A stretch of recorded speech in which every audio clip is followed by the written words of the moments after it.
Versatile Infotainment provides thousands of informative videos of our viewers. If you want more informative videos, please like and subscribe our channel. So let's go our topic.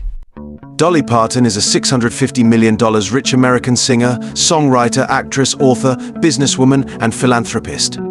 For more than 50 years, Dolly Parton has been penning and performing popular country music.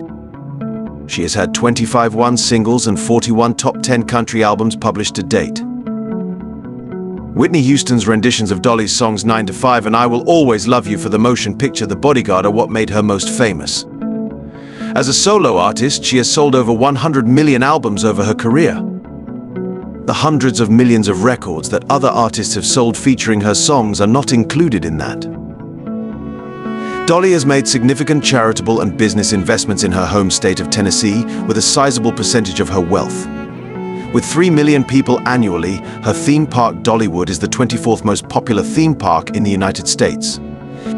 She had supported numerous charities with hundreds of millions of dollars in donations and/or fundraising efforts. Important information. Has sold more than 100 million records on her own. Her song covers have also been quite successful commercially. $20 million in royalties were received because of Whitney Houston alone. The annual attendance of Dollywood theme park is 3 million people. Has raised hundreds of millions of dollars and donated to charities. Childhood. Dolly, the fourth child of 12, Rebecca Parton was born in Sevier County, Tennessee in 1946. Her father farmed tobacco. Later in life, she would recount how impoverished her family was, recalling that her father gave a bag of oatmeal as payment to the doctor who assisted in her delivery. Her life has always revolved on music, and many of her early performances took place in churches. Parton began making appearances on the K.S. Walker Show at the age of 9, and she eventually signed with Gold Band Records, a small label out of Louisiana. On the day following her high school graduation in 1964, Dolly relocated to Nashville. She rapidly became successful as a songwriter. She co-wrote multiple chart-topping hits with her uncle Bill Owens. Achievement! At 19, Dolly earned a record deal with Monument Records in 1965. She was first promoted as a pop singer of bubble gum. Her first pop hits didn't go well. Monument Records threw up their mainstream aspirations for Dolly after one of her country hits, sung by Bill Phillips, peaked at 6 on the country charts. Dolly sang harmony on the tune.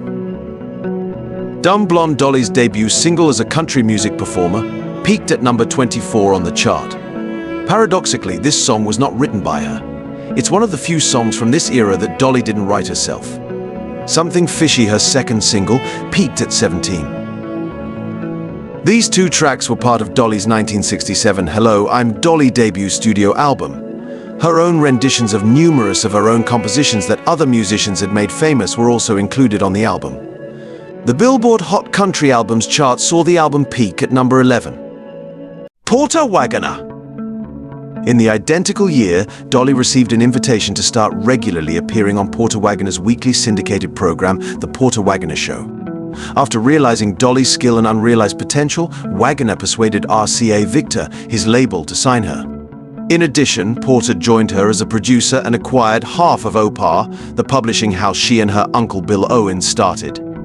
Porter had a lot riding on Dolly's success as a result. The duet Just Because I'm a Woman from her 1968 second studio album served as her debut single. Porter was her partner. Between 1968 and 1980, Porter and Dolly would go on to create 13 studio albums together.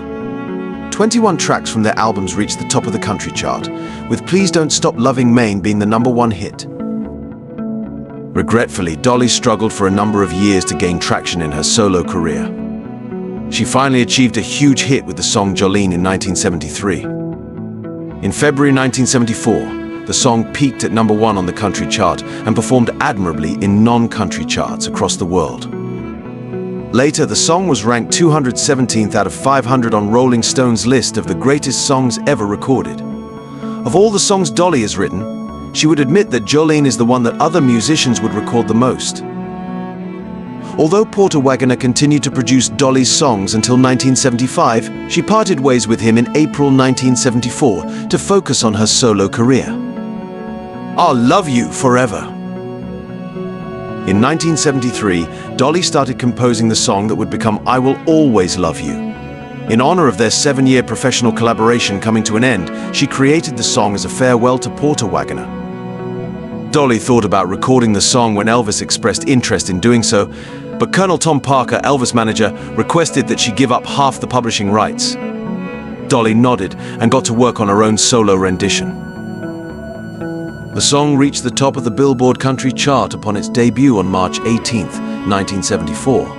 In fact, it made it to #1 twice. It repeated the achievement in 1982 after being re-recorded for the motion picture The Best Little Whorehouse in Texas. Clive Davis, a music producer and Whitney Houston mentor, was disappointed in 1991 when he saw an early cut of the movie The Bodyguard and saw how little Whitney's musical abilities were really used in the production. Clive pushed Kevin Costner and the other producers to find Whitney a song to sing in the film's final sequence. Costner made the independent decision that I Will Always Love You should be the music, agreeing with the response. Whitney's rendition peaked at #1 on the Billboard Hot 100 for 14 weeks, and it went on to become one of the all-time top 10 best-selling singles, moving over 20 million copies.